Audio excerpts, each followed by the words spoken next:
હું PSI UB Mahendrapara Sarthana police station ખાતે હાલ છેલ્લા 6 મહિનાથી ફરજ બજાવી રહી છું અને આપણા સમાજની જે કંઈ પારદર્શિકતા છે એની સાથે અત્યારે હું ફેસ થઈ રહી છું, કારણ કે આપણા જ એરિયામાં છું અને આપણા જ લોકોના વચ્ચે છું.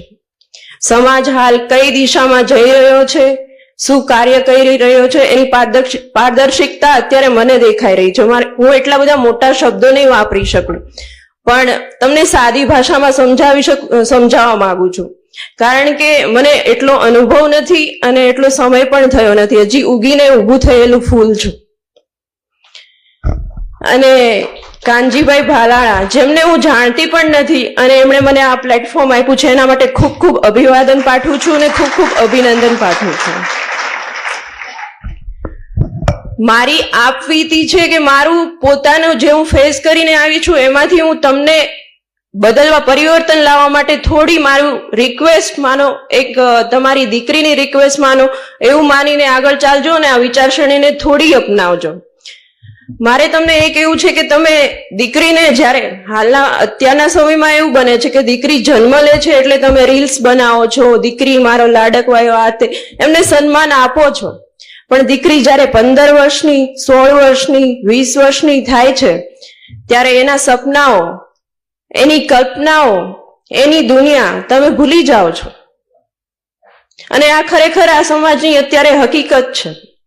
ઘણું પરિવર્તન આવ્યું છે, ઘણું થયું છે, પણ હજી એ વિચારશ્રેણી ચાલી રહી છે. એ 20 વર્ષની થાય, 21 વર્ષની થાય, એને નાનપણથી કઈ સપના જોયા હોય છે. ક્યારે પૂછ્યું છે, બેટા તારું સપનું શું લગ્ન કરવાનું છે કે ઘરનું કામ કરવાનું છે માત્ર? ક્યારે એવું વિચાર્યું? દીકરીને એવું પૂછ્યું કે બેટા તારે શું બનવું છે? આ નાનપણમાં પૂછવાની વાત નથી, જ્યારે 21-22 વર્ષની થાય ને ત્યારે પૂછવાની વાત છે કે શું તે ખાલી માત્ર ઘરના કામ કરવા માટે જન્મ લીધો છે? એ સાઈડ છે, એ ઘરના કામ તો કરવાની જ છે. હું અત્યારે પીએસઆઈ છું તો એનો મતલબ એવો નથી કે હું ઘરનું કામ નથી કરતી, તમામ કામ કરું છું. પણ એક આઈડેન્ટિટી બનાવવા, હું મારી ખુદની વાત કરું તો મારા પિતાની એટલી ફાઇનાન્શિયલ કન્ડિશન સારી નહોતી કે હું આગળ વધી શકું. પણ તમે કેવું વિચારો છો કે એક દીકરી મોટી છે, પાછળ 2 દીકરા છે, તો પેલા દીકરાને ભણાવીએ, દીકરીને ન ભણાવીએ? કેમ? શું એનો હક નથી? એના સપનાઓ નથી? કારણ કે તમને મનમાં એવું છે કે દીકરો તો આપણી સાથે રહેવાનો છે, ભણી ગણીને કંઈક બનશે. જોકે હું એવું માનું છું કે હું જ્યારે ભણતી ને ત્યારે 70% હોશિયારનો રેશિયો અને આગળ વધવાનો રેશિયો ગર્લ્સનો હોય છે, માત્ર 30% બોયઝનો હોય છે. છતાં એને પ્લેટફોર્મ નથી મળતું.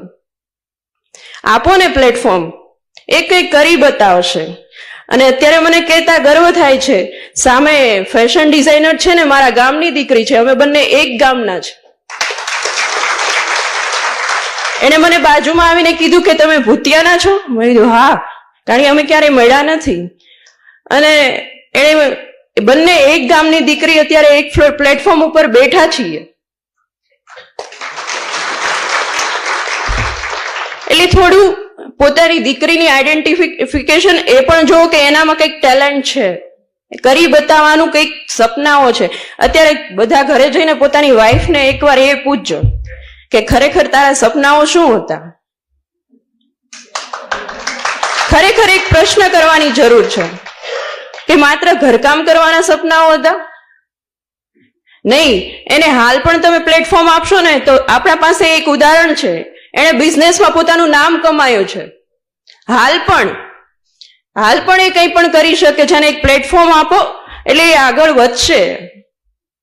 બીજું એ કહેવાનું કે જ્યારે મારો સમય હતો ત્યારે હું પરણાવવામાં આવી અને મને રંઘોળા ખાતે, મારું સાસરો છે, મારું ગામ ભૂતિયા છે, એટલે હું ઘરે ગઈ એટલે મારા સાસુએ મને પૂછ્યું, 2 વર્ષ તો હું ઘરે આરામ જ કર્યો છે.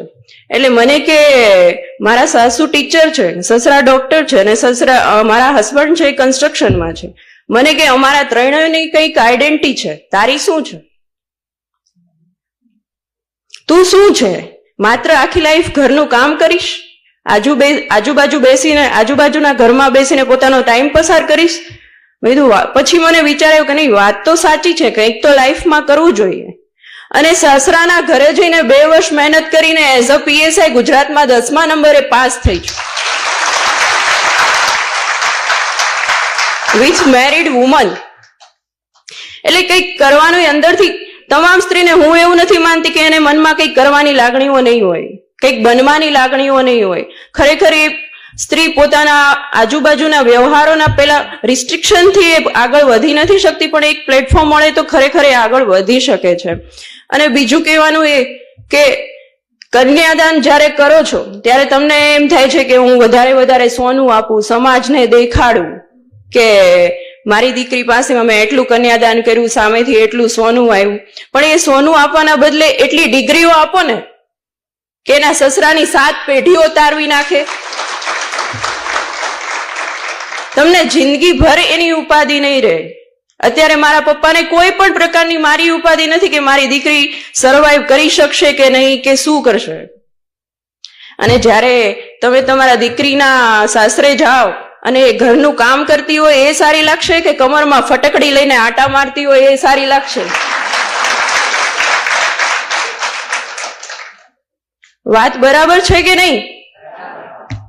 એટલે એક આઈડેન્ટિટી આપો, દીકરીને ભણાવો, ગળાવો, અથવા તો એને જે ફિલ્ડમાં ઇન્ટરેસ્ટ છે એમાં આગળ વધારો. અને બીજું છે કે એક પરિવર્તન લાવવાની ખાસ જરૂર છે. હવે તમારી લાઈફમાં અને તમારા સમયમાં તમે ઘણું ઘંટી ચલાવવા માટે ને રાત જાગીને તમે જે કામ કર્યું હોય, પણ તમે અત્યારે તમારી વહુઓને પણ એ પ્રેશર કરો છો કે અમે તો અમારા સમયમાં આ કામ કર્યું છે, આ કામ કર્યું છે, તમે તો આટલું પણ કરી નથી શકતા. યાર, એનો સમય છે, અત્યારે એમની પાસે ટેકનિકલ સાધનો છે. તમામ વસ્તુ એ સમયને પરિવર્તન બનાવીને ચાલો કે તારા નસીબમાં સારું છે તો તું સારું ભોગવે છે.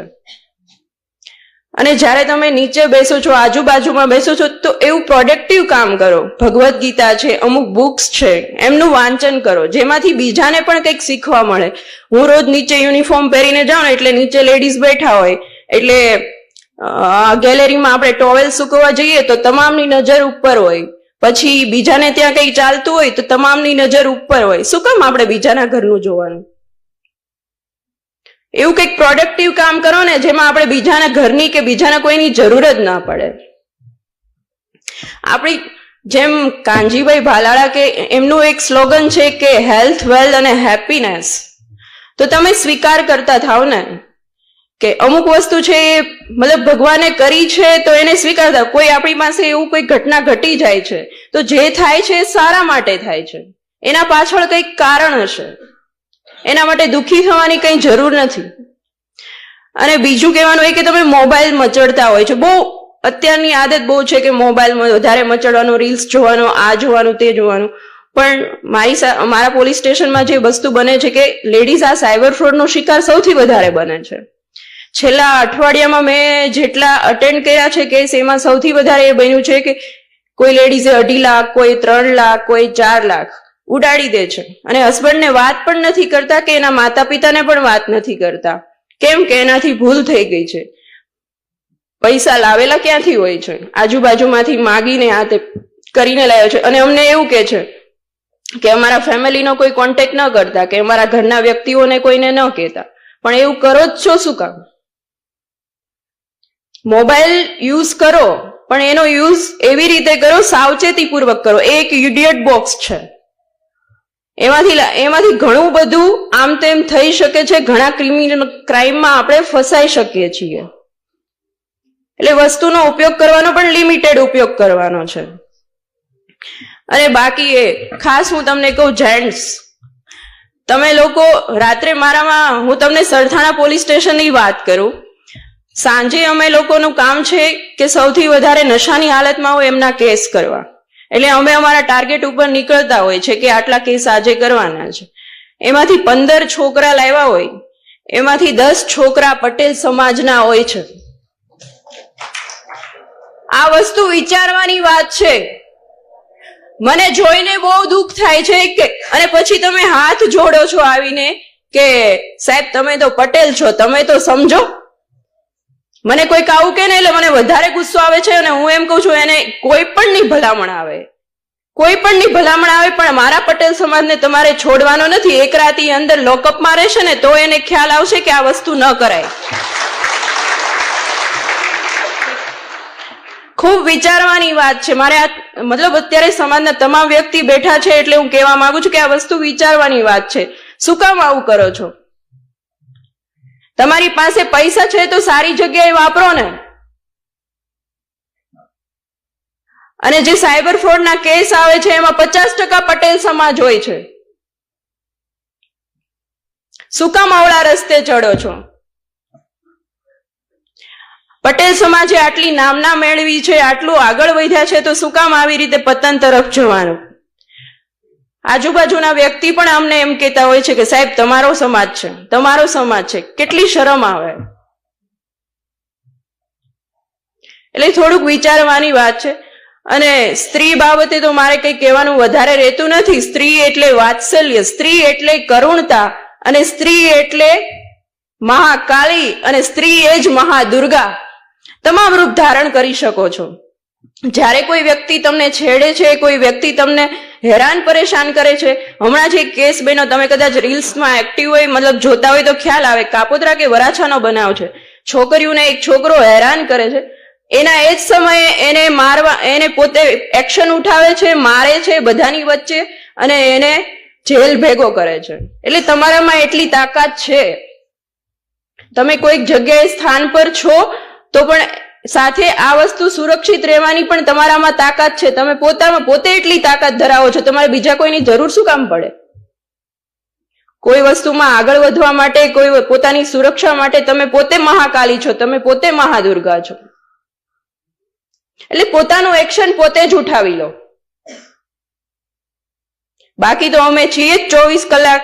તમે નિડરતાથી અમારી પાસે આવી શકો છો, પણ હું એવું ચાહું છું કે મારો સમાજને મારે ન ફેસ કરવો પડે. Thank you.